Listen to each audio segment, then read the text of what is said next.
off. We are off. Good. So today we will be talking about NLP for sales, basically how to get people to buy from you and how to have a subconscious advantage when you're doing it. And all you, hopefully most of you know me and maybe not. I know there's got a lot of people signed up to be listening to the replay. William Horton, a psychologist, NLP trainer, master hypnosis trainer, yada, yada, yada. Considered by many to be the world's leading NLP trainer, especially when you consider user-friendly, practical NLP. So the first thing I'd like to do is welcome everybody to the call. And so what if you could use NLP for sales, and I use this little cash thing, what if you could do it for yourself, and also how to teach an NLP for sales course without any real time or effort, right? So if you're ready, type ready in the question box. Great, great. And we're ready to rock. Again, I'd like to thank everybody for being on this call. So what would happen if, number one, what would happen if you could learn to use NLP for selling? I mean, a lot of us learn it for therapeutic aspects, but somehow it doesn't translate into selling as well as it should. And what would happen, number two, what would happen if, a second thing, you could teach an easy-to-use NLP for sales course for business people, for salespeople, for other people that might want our technical expertise. And again, I wrote this book that sold quite well. It was the number 2 best-selling book on Amazon Kindle for a few days in a couple of different things, business, selling, marketing, a few things. So it was a really good book for me to get out there and a good book to get working. So let's get started. It's no secret. NLP should be used more in selling situations. Most NLPers and hypnotists have trouble selling NLP in sales and business courses. They can sell their other stuff, but they have trouble selling it as a business course. And it's no secret that if you actually do this, it'll probably double your own sales. I know every time I go back and redo stuff and practice these selling skills, and then I step into the arena, even if I've got good sales, if they don't double, they increase. When I really added it into my screening process, it really increased it. And it can open up a whole new market for you. Especially if you're in the more therapeutic side of this, it'll open up a whole new market. And it can help in all situations, in your therapy, because again, it doesn't matter how good your skills are if people don't sign up for your course, right?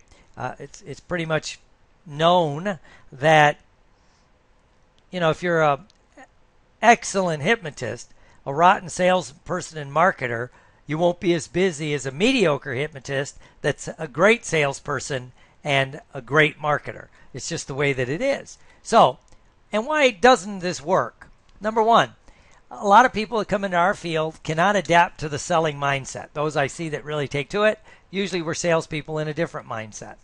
And because of that, or there's a lot of false ethical constraints, or at least we apply it to ourselves, somehow thinking we shouldn't be doing certain things with our NLP knowledge and our waking hypnosis and our hypnosis skills.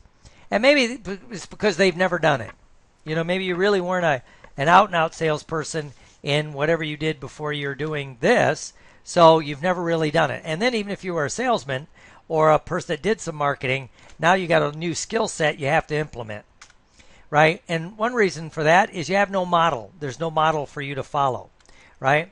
And the reason for that, a lot of times, is there's a therapy-only mindset. I hear people say, I only use NLP in my practice. And, and in my day job, well, that lets me know they're not a full-time person. And, maybe if they used it in other aspects besides their practice, they would have a busier practice. So why most can't sell NLP for work or working type situations?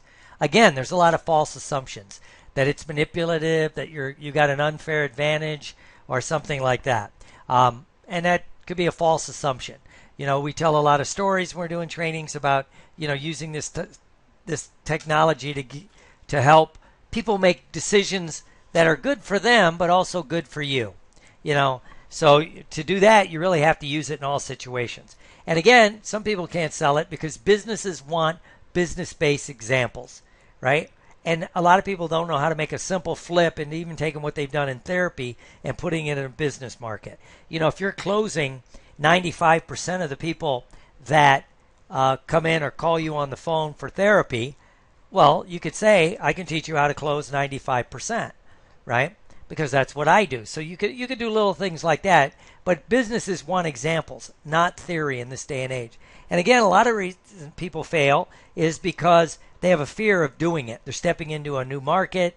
It's the business community. They're not comfortable with it, especially if they've been in the therapeutic community for a long time. And honestly, in some places, it can have a bad reputation in the business community. And I'll tell you why later, and it comes from actually some things that happen that would give it a bad reputation, right? And I'll tell you what that is now. I won't hold that back. I remember back 20 years ago, right? There were people when NLP, in fact, maybe a little bit more than 20 years ago, and then this has gone on ever since. People kind of pick up the NLP buzzwords. They go, ooh, this is cool. And then, as God is my witness, I went to an NLP for sales thing in Chicago, and I thought this will be fun. This is when I was rather new, so it's probably in the 80s. And I sat through the whole thing. It was a 2-hour intro. I didn't hear one damn thing about NLP. I didn't hear anything, right? Other than he threw in some, he said the word reframing, but he didn't talk about it. He said like anchoring, didn't talk about it. Da-da-da-da-da. So afterwards, I went up and said, I know a little bit about NLP, and I didn't hear a lot of it. He goes, that's all crap anyway. I'm just going to do what I always do, which is, feature benefit selling. But right now, NLP is a big buzzword, so I'm just going to use the buzzword because these people don't care anyway. So it's like, wow, so if you went and paid for this course and then nothing changed, it would start to build a bad reputation. The other reason it had it is you had very therapeutic types, which were excellent therapists. I won't hold back and stress enough that they're excellent therapists. But then they step into especially a high-powered sales situation, and they're very therapeutic. And of course, you would never want to use this in an unfair advantage to maybe get people to buy a little bit more than they need or do any da-da-da-da-da. So, and you're talking to car salesmen, it's like, no, I want to upsell them into the Class A instead of the Class C because there's more money, yada, yada, yada. Or heaven forbid, you're talking to, somebody in the financial market that just wants to close deals. So it's like, so they're flipping what they should be doing. And again, there could be no congruent approach. If you haven't really developed your own personal sales skills, it's kind of hard for you to go in and sell it at work, right? So here's what's tried. They take a therapy mindset into the selling and business settings. As I just say, it's all well and good to be therapeutic and touchy-feely and want to save the world. And a lot of you know my saying about, oh, yes, let's go save the gay whales. But, when you're stepping into certain markets, you got to have a business attitude, a business approach. Here's the bottom line. Let's get this going, da-da-da-da-da. So that's where you have to drop the therapy mindset, right? And I'll show you a quick way to do that on today's call, right? And they're teaching from theory, not experience. So they read stuff, but they've never really done it or even had anybody walk them through the process. And so then they can't do it from experience. They're doing it from theory. And then I think that sets off people's BS detectors. It's a lot of you heard me say that's why I think a lot of NLPers and hypnotists can't become personal coaches because they've never had a personal coach in any situation. So they're only theoretically inclined. And it's funny, all the high-powered coaches I know all have personal coaches, right? Anyway, and they listen to people who've never done it, right? They get around the wrong communities and they talk, it's the blind leading the blind. So, and another reason why it doesn't work. Businesses only want results, right? If you can give them the results that they're seeking, they'll pay top dollar for it. Now, you can reframe what you're doing in such a way that they'll buy what you're doing, but they want results. I still remember one guy who tried to sell a stress reduction course to a major Fortune 100 company, and he couldn't get anywhere with it, right?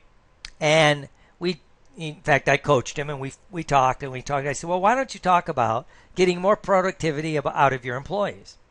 And he goes, well, what do you mean? I said, well, And we use our skills in every situation. Well, wouldn't you agree that if you lower somebody's stress level, they're going to be more productive? Yes. Well, then they don't have to know how you're going to up their productivity. So he went from selling a stress reduction for your employees to get more money or get more results from your employees in the same amount of time.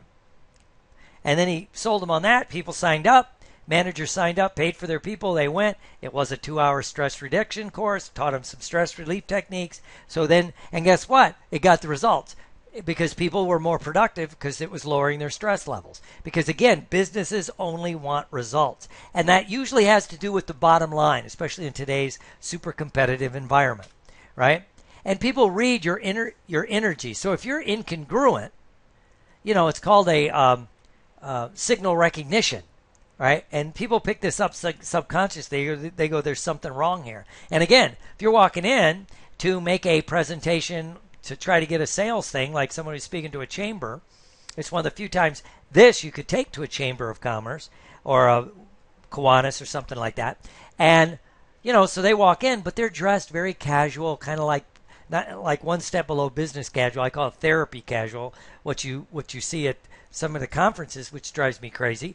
When you're walking into that environment, you would want to, if you're a man, you want to wear a sharp suit, pressed shirt, shiny shoes. You want to look like a high-powered business executive. If you're a female, you'd want to dress super sharp, right? Because that's going to come across as incongruent, and people read that subconsciously. And you're applying your beliefs instead of using your target's beliefs. Again, you're presenting this kind of material to someone, you got to use their beliefs, not yours. So here's what you need to do in 4 steps. First of all, change your mindset. You are what you think about. You think what you think about the most, you really attract to yourself, right? So change your mindset. And then you have to find a model that works. Someone that's done it, someone that's hopefully wrote down the steps and can teach you how to do it, right? Then use it yourself in your practice and your other things, and then go and teach it. It's always been said that if you really want to master something, start teaching it, right? Have fun. That's the things you really need to do. Part of changing your mindset is finding the model that works, using it yourself, starting to teach it. If you have fun doing it, it becomes a loop, right? So this whole loop keeps going on unto itself. So step 1. You need to develop a selling and business mindset. What's that? Well, you need to close. First of all, you have to accept you are a salesperson. You are a salesperson. Says sale, excuse me. You're always blind to your own stuff sometimes. But you accept that you're a salesperson. If you have a practice, you're selling your practice. I'm the clinical director, consulting psychologist for a substance abuse treatment center. And we were just talking about this, that, we got to get people trained on the phone when they're calling that they're still selling something. Yeah, we want them to come into the center for treatment, but we have to sell them on that. There's a lot of treatment centers. Why us? Yada, yada, yada. It's why we put together that program that we did. But whoever's on the phone have to accept they're a salesperson first and foremost, right? And again, you can't help somebody if they don't sign up. So you have to accept that. You're selling, and when you're a teacher, you're selling your ideas. First, you have to sell the course. Then you have to sell your ideas. If you're a parent, you have to sell things to your children, right? We call it parenting, right? So it goes on down the line. You're always selling something, right? Whether you're a parent, a spouse, a teacher, a therapist, everyone's selling something. Because without selling, nothing happens. I'm always fascinated that you can get a doctorate in applied, poetry from the 1500s, or not applied, but, poetry from the 1500s or whatever, and yet you can't get a degree in selling, right? You can get some marketing degrees, which actually has very little to do with selling. That's more mass market psychology.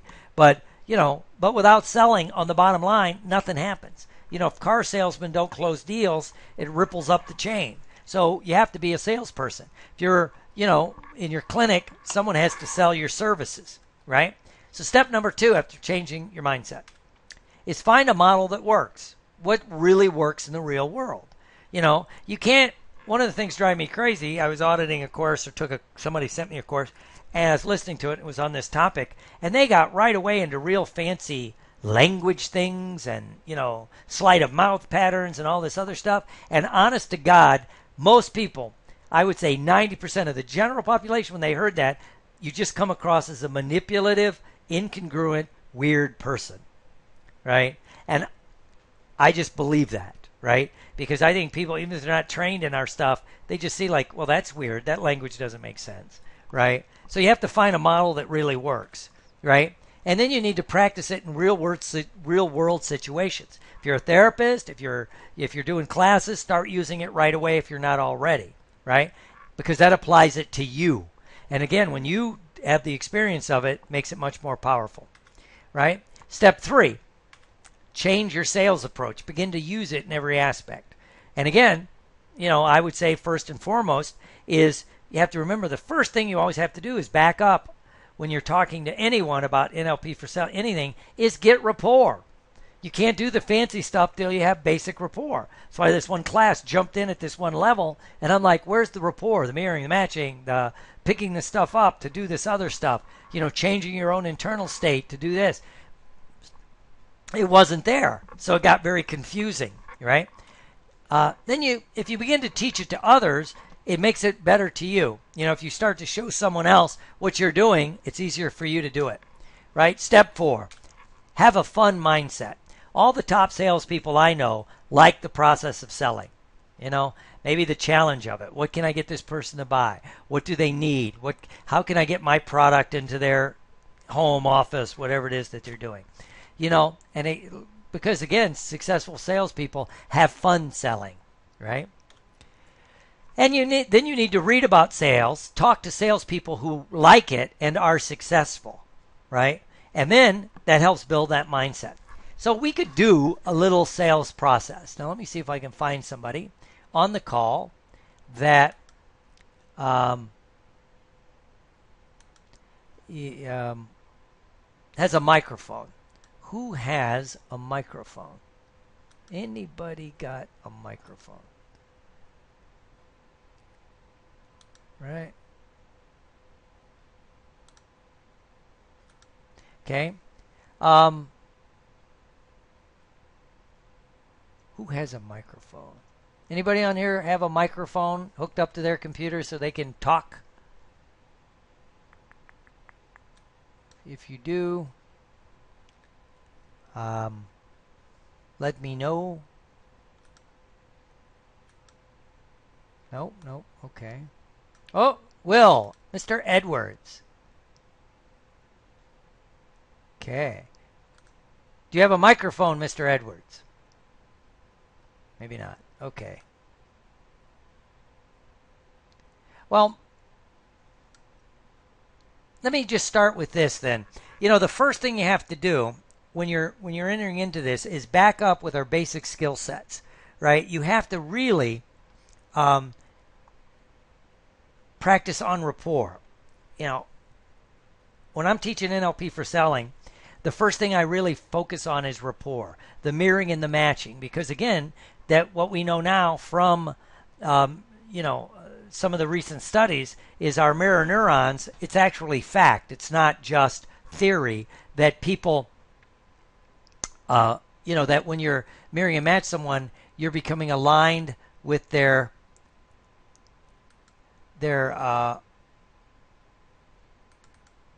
I can't get my thing to work. I'm sorry, everyone. I was trying to get a hold of Mr. Edwards. Excuse me. I'll just plow through. Sorry about that.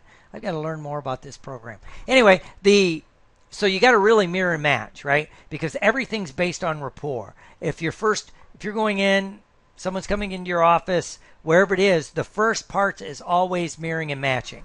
Always mirroring and matching, right? And so, if you mirror and match the person, you'll be pleasantly surprised about the not just rapport that you get, but it changes your energy. Now, here's a little trick that you can do. People say, even when they learn it, even if they're very comfortable with NLP, even if they've been doing it a while, sometimes they get in, I feel funny mirroring and matching. It's not me. And again, you have to back up and realize that if the person you're talking to, you really don't know well, they're tabula rasa to you. They're a blank slate, as you are to them. So they have no reference of you in their internal processing in their mind. So you're blank. They can't see you. So great. I mean, they can see you, but they have no reference of how you should act. So suddenly, if they're a person that moves a lot and you're not, but now you start moving a lot, there's no like, oh, that's what's wrong with George today. No, it's like that's normal. It's like me, and it speeds up the rapport.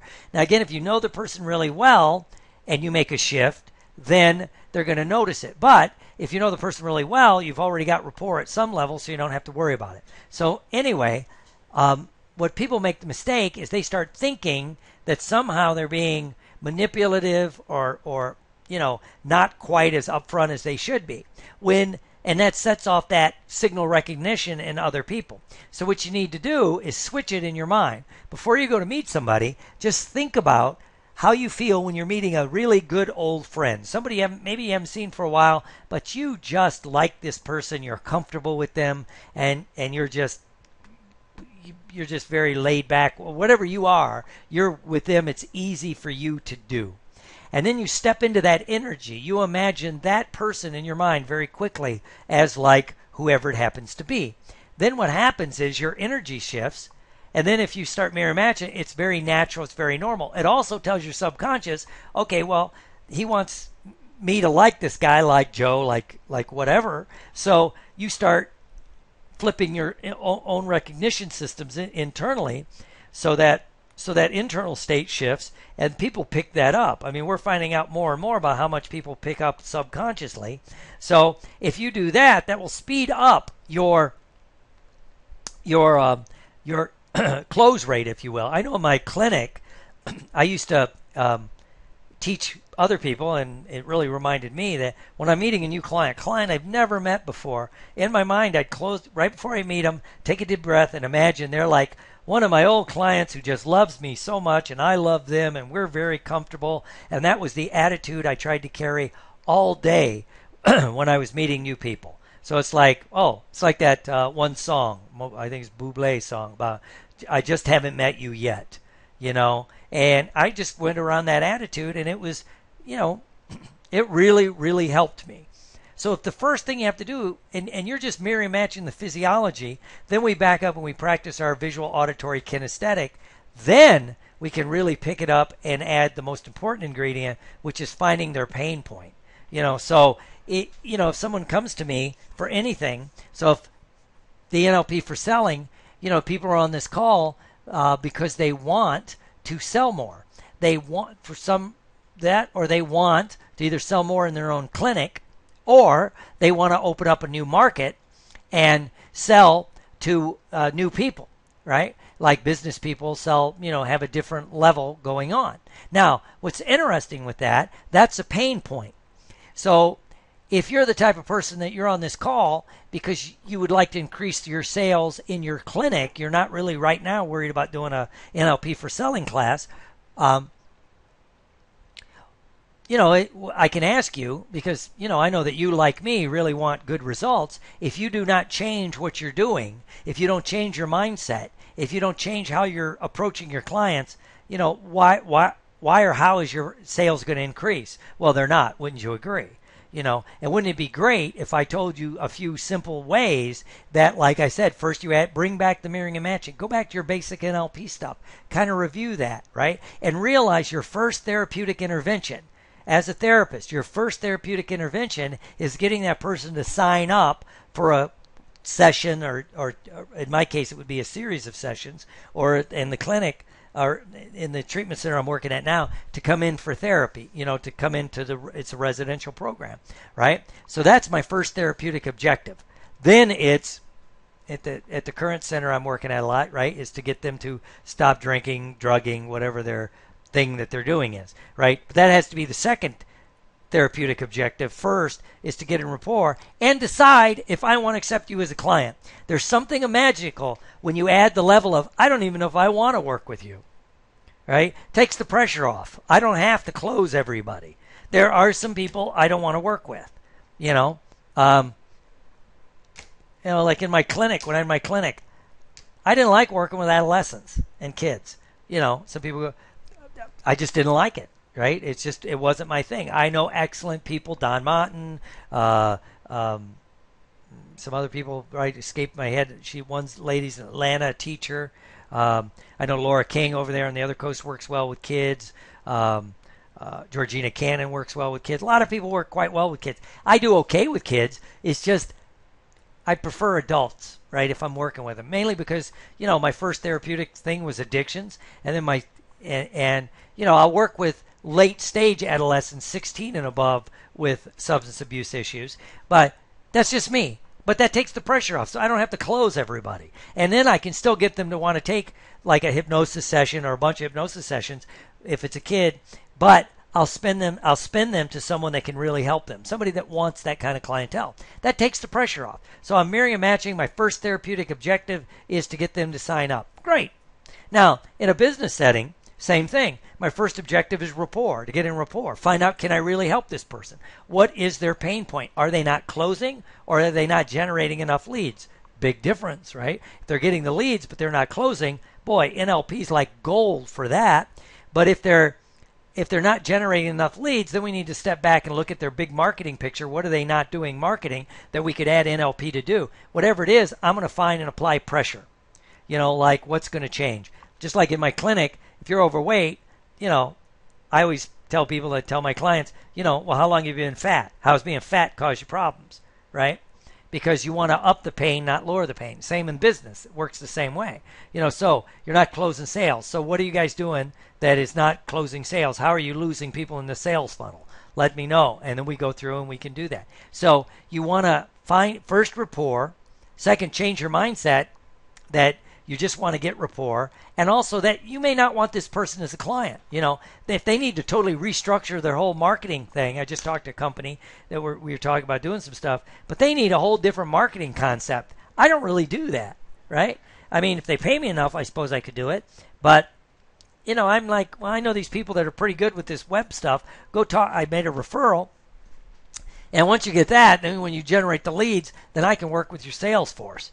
That's what I like doing. So it was, that took the pressure off. It wasn't like I had to close everybody, right? So that was really, really powerful for me, right? When I flipped that, just like in my clinic, when I would, start upping the pain, can you imagine yourself in 2 years when, if you've gained 20 pounds a year, that means in 2 years you're probably, 40, 50 pounds heavier than you are now, and you're already fat. How's that going to feel? Oh my God, I'd want to upset it. Same in the business world. Well, if you're losing 5% of your market share, and that's a conservative estimate, and then you're losing other people in the sales funnel, what's it going to be like in 2 years?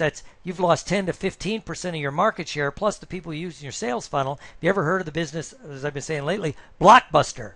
They were the biggest guy on the planet at one point, and they didn't increase their marketing. They didn't put things in, their general marketing, their research, every aspect. And now they're dinosaurs. They are gone. They're extinct, right? And again, there's things you could do. There's things you could add. And so sometimes that is the proper mindset. So that's what you'd want to do, right? And so this is the power of it. Once you begin to do this, it is some cool stuff. So what we just did, we kind of witnessed an NLP in a selling process. First of all, backing up, doing the first step, the rapport. And even backing up further is putting yourself in the right mindset. It's like if I'm walking in my clinic, or if I was teaching somebody how to use NLP in their clinic, first of all, think of your favorite client, person you're really comfortable with, they're comfortable with you, you've really helped them. Kind of get that image, feel how you feel when you're with that person, carry that image into when you're making the presentation to the next prospective client. Same with business, okay? If you have no real business experience, think again about that client you're the most comfortable with, a really good friend. That's the attitude you walk in when you walk up to make that pitch to that salesperson or that sales manager, right? So that's the first thing. It's an NLP selling process. I try to have fun with it. And biggest thing that makes it fun for me is realizing, you know what? I don't want to work with everybody. I don't have to work with everybody. It takes the pressure off, lets me have more fun. Then I can have fun with how can I help this person? What's the real pain point, right? So I can cut through, because like a lot of people when they get into hypnosis and NLP and they're going to do it in their clinic, they go, oh, health, health for weight loss, it's health. No, it's usually vanity, right? There's other things going on. Vanity, right? Yeah, as I always say, people only care about their health when they're strapped to a gurney with an IV in their arm, right? they get out of the hospital from that heart attack. 2 days later they're at Dairy Queen, eating garbage. So, but if you have fun with it, what's the real pain point? The same with business. What's the real pain point? So if I'll teach ways to show you how to do that and have a lot of fun with it, right? And again, it's all about rapport, right?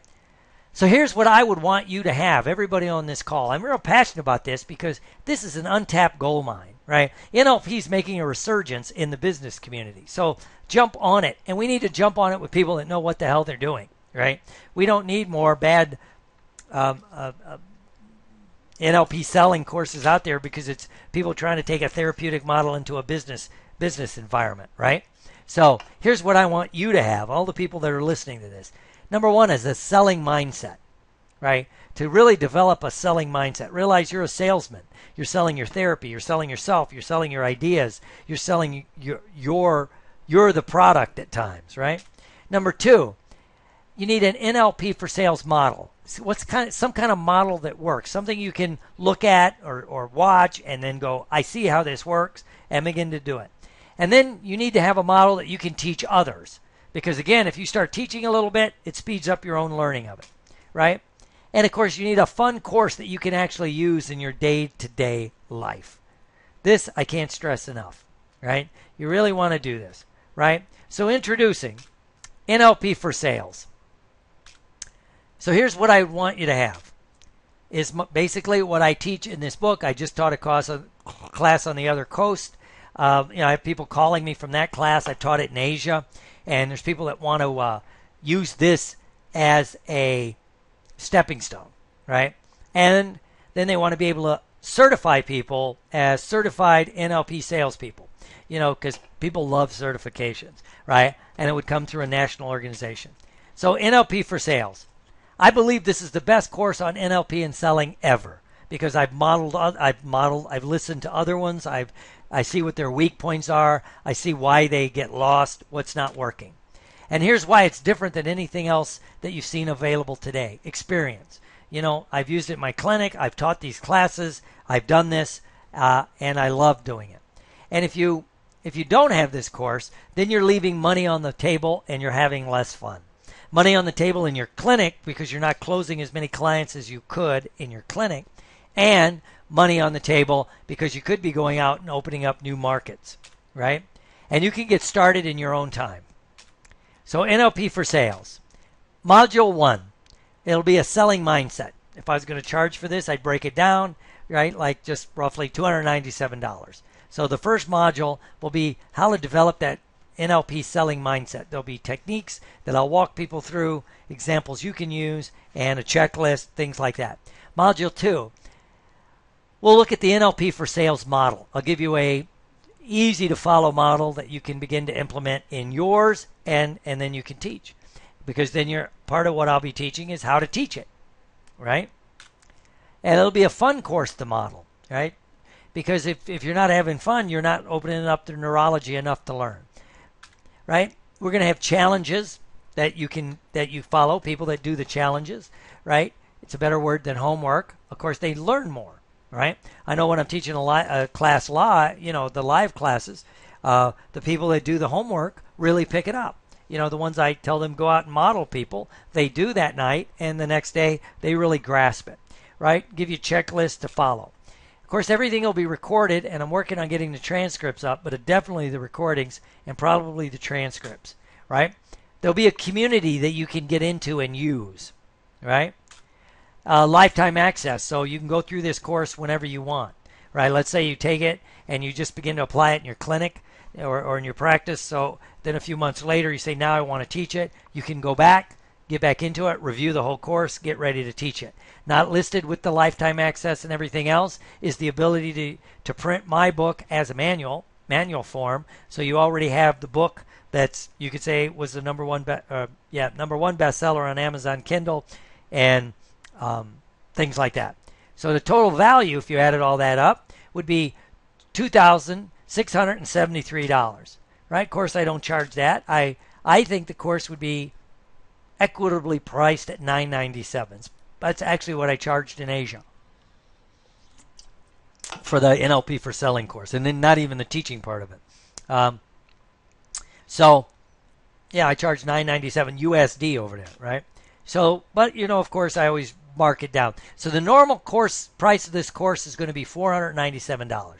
So, less than 25% of or around 25% of what the course is valued at. But I'm going to, for a limited time, so I'm putting the mark on there, it's going to be $397 until the course starts. So go here now, nfnlp.com to sign up for the course, right? That's nfnlp.com if you want to just sign up for the course. But the course dates are, if you want to sit through it live, it's on the webinar. It'll be taught live over 2 days, just like we're doing now. It'll be a webinar format with GoToMeeting. And it'll be February 20th and 22nd, Thursday and Friday, the 20th. Boy, I messed that up. 20 and 21. I don't know why I said 22. Live on and so it's the live webinar on GoToMeeting, just like you are now. And then it's going to be recorded and posted on NLPforsales.com for your review. I'm working on that sales site now. That's going to be a membership site. So, only members can get in. It'll be www.nlpforsales.com/members. It's going to be a membership site, kind of like my weight loss site, my six-figure cash practice, my alcohol and addiction solution, things like that. Because people like it. Because then you can, if you got 20 minutes, you can sit. As long as you got internet access, you can watch part of it and review it. And then, of course, there's going to be updates and feedback from users. I'm stressing all the people that take my courses. I like feedback. I like people to update, put updates on the membership site so people can do that and create a community. It's 100% risk-free. If for any reason in the next 20 days, so if you sign up, then even after the class you don't like it, you can get your money back. The only catch, you'll lose access to the training and the community. You'll be bumped out of the program, right? So you have a decision to make. The good news is it's an easy decision if you want to increase your income, increase your credibility, and have more fun. If you want to lose money, lose credibility, stay stuck, and stay broke, then you can, still an easy decision, you cannot do it, right? So go to www.nfnlp.com and you can sign up for the course. So is it risk or is it a profit? Well, the increased income will pay you back many times over. If you increase whatever your sales is in your clinic or on your phone, right? That'll pay you back many times over. And if you're going to take this and really start teaching this, the average class student should pay between $4.95 to $9.95 or higher. I've seen NLP for business and selling courses as high as $29.95. So if you decide to do this and you did a medium course at $7.95 and you put 3 or 4 salespeople in there, you've more obviously than paid for the course and your time. And it will build a different credibility in the world because now, you're building your not just your clinic, but you can reach out in your community as an expert on how to do this, right? And sales and business people pay for courses, all right? In the therapeutic community, we're used to getting a lot for free, a lot of update, but sales and business people expect to pay, and they're willing to pay top dollar for top products. They know that you get what you pay for. Some people say, oh, I think I saw a course online for $47 or $27 or $7. Well, that's probably a pirate that stole someone else's course and is trying to regurgitate it, right? You get what you pay for. As we all know, if you've ever worked with computers, is it better to pay a little bit for a program that work where you can ask questions? I know one person I was working with, they kept wanting, no, I found this free thing, and I'm like, okay. And then, of course, the thing was crashing. They're like, well, what do you think I should do? It beats the hell out of me. There's no support network there. If you'd have paid the $97 for this one, program or this one class that taught you how to use the program, they would be there to answer the question, But don't step over dollars trying to save dimes, right? Another big thing you want to learn for the business community. So again, you have a decision to make. And again, it's an easy decision. So go to www.nfnlp.com. NLP for sales. Without it, you lose income. You have lost income. There's no new business opportunities. And this can open up new things, I know someone that's doing a weight loss thing for, I think at a community college. and then they decided to add this. So they got business people. And guess what happened? They're teaching the NLP as a 2-day sales course, at night. People were liking it. And then, of course, the person mentions they're a hypnotist. They do this. They got like 3 weight loss clients out of the business class. It becomes a feedback funnel, right? And that's where you get lost connections, right? And again, there's less credibility because it adds another level of credibility. With it, you have more income. You have more fun. Business people are fun to work with. More credibility. It's a new market and a new network. And again, they begin to feed back on themselves. So what to do? Go to www.nfnlp.com to secure your spot right now. Click the pay button. You'll see it's right on the front page to send your $397 to us, NFNLP. Look for details in your email. You'll be getting that. I'm working on that. And you'll get your login when I got the website up. Scheduled to get that up Monday. So we'll have some fun with that. All right. So it'll be up in advance, but you'll have that. I'll give you like how to sign in for if you want to do the GoToWebinar live. Look, the membership site should be up Monday, right? Or you could contact me most of you have my email address, and I can send you a direct PayPal request, and then you can pay that way, right? So hurry up, go ahead and just do that now, right? It's www.nfnlp.com, and I can't stress enough, this is going to be a fun class. It's going to really help you in different ways because, again, you're always selling your ideas, your concepts, your things like that. I think this afternoon I've got a couple of calls, right? One is a radio interview, right? I think it's a radio interview, and then I think I have a magazine interview. And it's basically on that Philip Seymour Hoffman, how he OD'd on heroin. A lot of you know that, again, clinical director of a substance abuse center. And, we're going to be talking about that. Well, guess what? I've got to sell people on the idea of, how you can use what we do, the NLP and the hypnosis and the stuff that we do. And I'm going to try to be selling my book, of course. So I'm going to be trying to sell my books, trying to sell my Apex recovery program. I'm going to try to sell inpatient treatment for people that need it, right? And so I'm always selling an idea. Well, how am I going to do that? Well, I step back. I use the NLP for selling, and I look at it as a model. One of the things I'm going to say, you got to start with controversy and then back it up. One of the things I'll say, and this got me on one show, when the person asked, well, yeah, we could talk about this, this, and this. I said, well, isn't it interesting that when a celebrity dies from heroin like this with a needle in his arm, everybody talks about it's a tragedy. And he died in New York. And there's at least 5 ODs a day in that city. And there's no outrage. Why is there an outrage? Because he's rich and famous. But guess what? Just because he's rich, famous, and has all these opportunities doesn't mean that he wasn't a junkie that did a stupid thing. And then and I said, and quit looking for a reason why he died. He died because he was an addict who didn't get treatment. He had treatment at one time, he relapsed, yada, yada, yada. So it was kind of controversial, but the host really liked it because I was just stating facts. Every day there's people dying of heroin or prescription drugs or alcohol. People don't make an outrage, and then a celebrity happens and oh my God, people freak out, right? So you got to learn to use your NLP in other situations. I got on another thing because we were talking about Justin Bieber, and the person said, well, you got to take into account, he's only 19. I said, oh yeah, just like that kid that just came back from Afghanistan that got his arm blown off and won the Silver Star, right? He just turned 19. So I guess you can't expect 19-year-olds to act like adults, unless, of course, they're carrying weapons and defending your country. And he went, whoa, I never thought of that. I said, well, that's the way I look at it.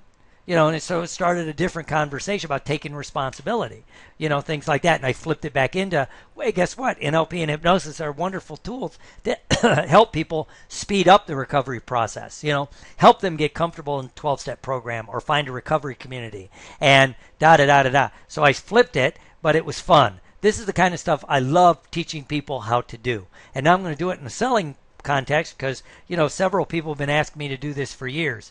And, a few of them are still on this call. So I'm going to be doing that, and I hope everybody chooses to join me on this trek because it's going to be a wonderful journey. So hurry up, go ahead and do it right now. And, again, it's www.nfnlp.com, and I'll be seeing you soon on nlpforsales.com, private membership site. So again, thank you all for being on this call, and I wish you all the very, very best. Godspeed to you on your journey. Happy trails.